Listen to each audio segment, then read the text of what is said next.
করতে? মহারাজের নামে আমাদের কাছে বদনাম করতে। কেন, কি বলছিল ওরা? আমরা তখন জল নিয়ে আসছিলাম, সেই সময় ওরা এলো আমাদের কাছে।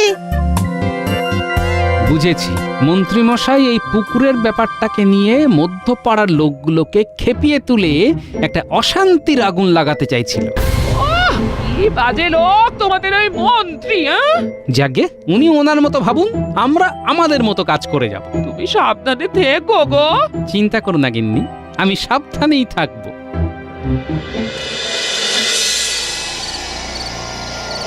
মন্ত্রীমশাই, খোলা জলে মাছ আর ধরা হলো না। কে কে কে কে কে ঘোলা জলে মাছ ধরছে? হ্যাঁ, ওই পুকুরের ভেতরের রাক্ষসটাকে বের করে সব কথা বলবো।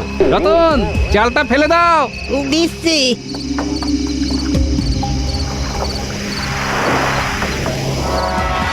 মহারাজ, এবার নামছি। হ্যাঁ, দেখি কে আমাকে টানে। তুমি সাবধানে নেমো। চিন্তা করবেন না মহারাজ, আমি সুরক্ষিত, আমার কিচ্ছু হবে না। রতন, নাও, জাল টানো। টানছি গোপাল দাদা।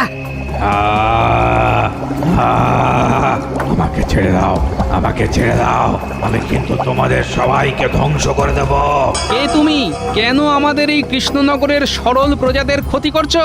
বেশ করছি, বেশ করছি, আবার করব। ওরে বাবারে, এ কে রে?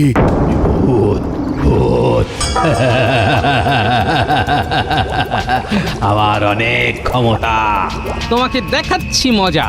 রতন, টানো, জোরে টানো। তোমার তো খুব সাহস।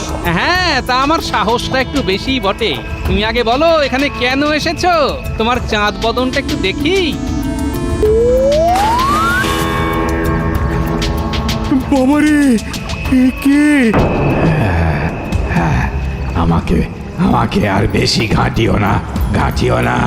আমি তোমাদের সবাইকে শেষ করে দেব, কিন্তু আমাকে আমার মতো থাকতে দাও। তুমি আমাদের কেন কষ্ট দিচ্ছ? কেন?